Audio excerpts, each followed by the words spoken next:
بلکہ نیب 3 سال کروڑوں روپے خرچ کرنے کے باوجود اس ریفرنس میں تحقیقات اور تفتیش کے اوپر کروڑوں روپے ضائع کیے گئے اور ایک پائی کی کرپشن وہ ثابت نہیں کر سکے۔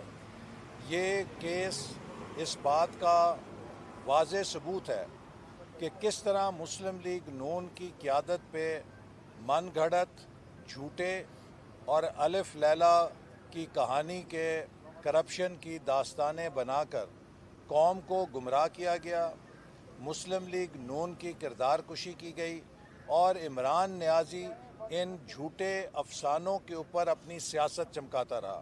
اس نے قوم کے اندر چور ڈاکو کی تکرار کے ساتھ ایک تقسیم پیدا کی، اور جبکہ 4 سالوں میں وہ خود حکومت میں تھا تو پاکستان کی تاریخ میں اتنی کرپشن کسی دور میں نہیں ہوئی جتنی عمران نیازی کی حکومت میں اس کی ناک کے نیچے ہوئی تھی۔ بڑے بڑے سکینڈل جتنے اس دور میں منظر عام پہ آئے، جتنی پاکستان نے ٹرانسپیرنسی انٹرنیشنل کی رینکنگ میں تنزلی حاصل کی، اتنی کبھی کسی دور میں نہیں ہوئی تھی۔ تو الٹا جو چور خود تھا وہ دوسروں کو چور کہتا رہا اور لوگوں کی آنکھوں میں دھول جھونکتا رہا۔ اس کیس نے اس پورے جھوٹ کا اس کی کلئی کھول دی ہے، اور اب عمران نیازی کے پاس کچھ نہیں بچا کہ وہ اپنی سیاست چمکانے کے لیے لوگوں کو مزید دھوکہ دے۔ اس موقع پہ میں یہ بھی کہنا چاہتا ہوں کہ 1/3 پاکستان آج سیلاب کی تباہ کاری سے ڈوبا ہوا ہے، متاثر ہے۔ جتنے غیر ملکی رہنما پاکستان آئے ہیں، اس تباہ کاری کو دیکھ کے جب وہ ہمیں ملتے ہیں تو ان کی آواز بھرائی ہوتی ہے یا ان کی آنکھیں نم ہوتی ہیں۔ یہ عمران نیازی کے سینے میں پتہ نہیں کیسا دل ہے کہ اسے اس تباہی سے کوئی غرض نہیں ہے، اور یہ مسلسل اپنی سیاست کی دکان چمکانے میں لگا ہوا ہے۔ یہ مسلسل اپنی اناد، اپنے بغض، اپنی انا کی سیاست کو پرورش کر رہا ہے، اور جتنے پیسے اس نے جلسوں میں ضائع کیے ہیں، ایک ایک جلسے پہ 50-50 کروڑ روپیہ ضائع کیا گیا ہے، اور اگر یہ سارا پیسہ یہ سیلاب زدگان پہ لگاتا شاید 2 ضلع کے متاثرین آباد ہو جاتے، لیکن لوگوں سے سیلاب زدہ متاثرین کے نام پہ پیسہ اکٹھا کر کے اپنے جلسے کر رہا ہے، سیاست چمکا رہا ہے، اور اگلے الیکشن کے لیے فنڈ اکٹھے کر رہا ہے۔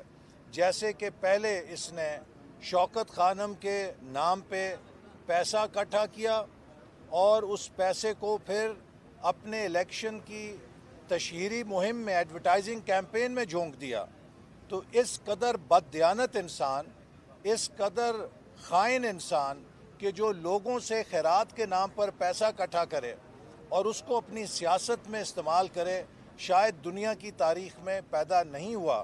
اور جو اس قدر خود چور اور ڈاکو ہو، وہ دوسروں کو چور اور ڈاکو جب کہے تو اس سے بڑا مذاق بھی نہیں ہو سکتا۔ اس وقت ہماری ترجیح اور ہماری سیاست کی اول اور ہماری سیاست کا آخر یہی ہے کہ ہم جو سیلاب میں تباہ حال پاکستانی بہن اور بھائی ہیں، ان کی مدد کریں، ان کی خدمت کریں۔ صوبائی حکومت سندھ اور بلوچستان بھی اس میں مسلسل لگے ہوئے ہیں۔ وفاقی حکومت NDA میں ان کی مکمل سپورٹ کر رہی ہے، اور ہم اس وقت تک چین سے نہیں بیٹھیں گے جب تک ہم اپنے ان بہنوں اور بھائیوں کو دوبارہ اپنے پیروں پہ کھڑا نہ کر دیں۔ یہ ہمارا قومی فرض ہے۔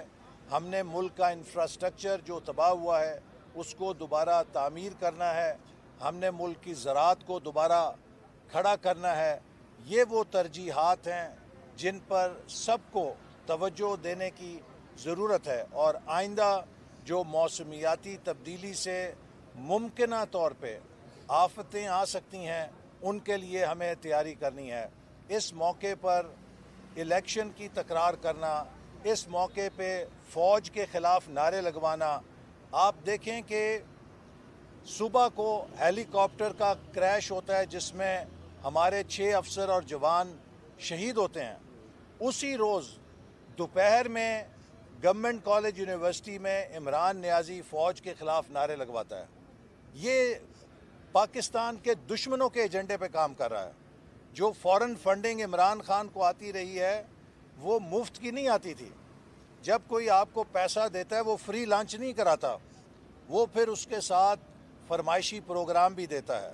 تو جو لوگ عمران نیازی کو فورن فنڈنگ دیتے ہیں وہ اس سے پاکستان میں انتشار پیدا کروانے کا کام بھی لیتے ہیں، اور عمران خان کی سیاست مسلسل ملک کے اندر پولرائزیشن کو بڑھانا، ملک کے نوجوانوں کو گمراہ کرنا، پاکستان کے عوام کا پاکستان کے اداروں سے اعتماد ختم کرنا، ایک بڑے سسٹمیٹک طریقے سے، ایک بڑے سائنٹیفک طریقے سے عمران نیازی پاکستان کے ہر ادارے کو متنازع کر رہا ہے، ہر ادارے کو بے توقیر کر رہا ہے، اور ہر ادارے سے عوام کا اعتماد متزلزل کر رہا ہے۔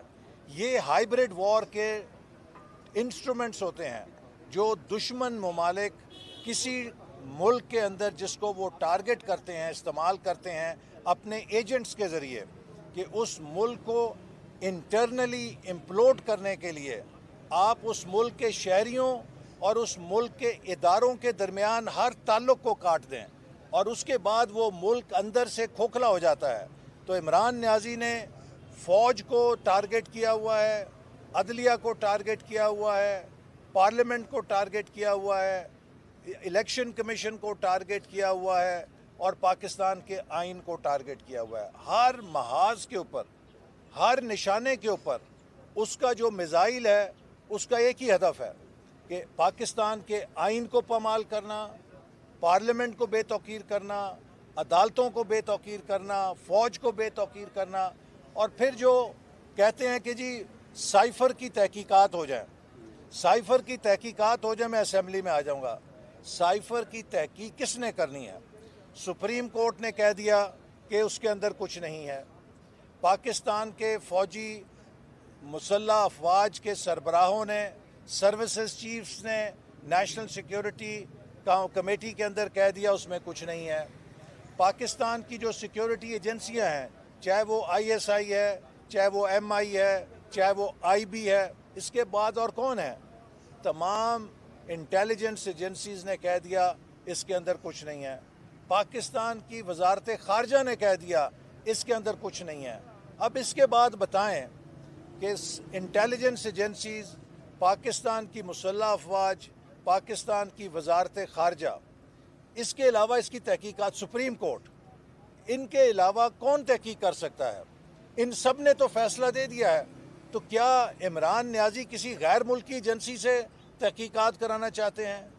کون ان کی تسلی کر سکتا ہے؟ ان کو پاکستان کے کسی ادارے پر اعتماد نہیں، ان کو پاکستان کے کسی نظام پر اعتماد نہیں ہے۔ یہ چاہتے کیا ہیں؟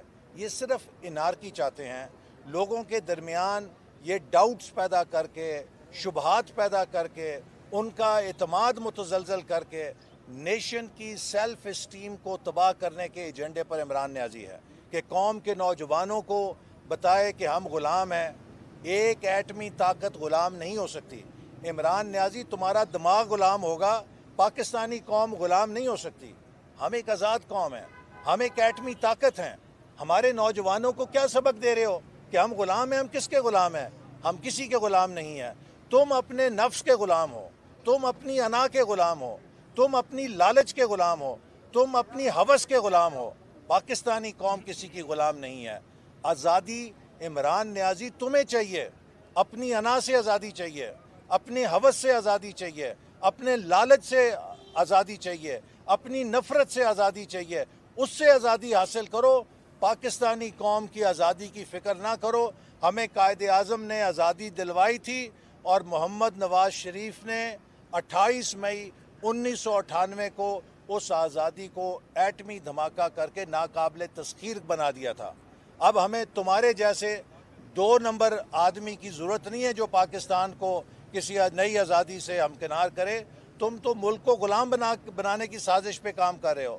تم نے 4 سالوں میں معیشت کا اینٹ سے اینٹ بجائی ہے, پاکستان پہ قرضوں کے پھندے لگائے ہیں, تم کس آزادی کی باتیں کرتے ہو؟ تو اس لیے میں سمجھتا ہوں کہ قوم اب اس شخص کو جان گئی ہے, یہ دھوکے باز ہے, اور آپ دیکھیں گے کہ جلد ہی جلد, بہت جلد اس کی اپنی سیاست جو ہے وہ ٹائم فش ہو جائے گی. Thank you. صاحب ایک سوال ہے کہ آڈیو لیکس کے متعلق بتائیے کہ آڈیو لیکس کی تحقیقات کر رہے ہیں اور کیا عمران خان کو اس کی رہنمائی حاصل کریں گے یا شامل کریں؟ دیکھیے, جو آڈیو لیکس ہیں یہ ایک سیریس بریچ ہے. اس پہ پرائم منسٹر نے کہا ہے کہ ایک اعلیٰ سطحی کمیٹی بنائی گئی ہے جس میں ہمارے سیکیورٹی کے ادارے بھی شامل ہیں. وہ تحقیقات کریں گے اور ہم ضرور اس کی تہہ تک پہنچیں گے, چونکہ پاکستان کے سب سے اعلیٰ دفتر کے اندر سے ایسی چیز لیک ہونا یہ کسی ایک شخصیت سے متعلق نہیں ہے, یہ ریاست کے لیے ایک بہت بڑا چیلنج ہے.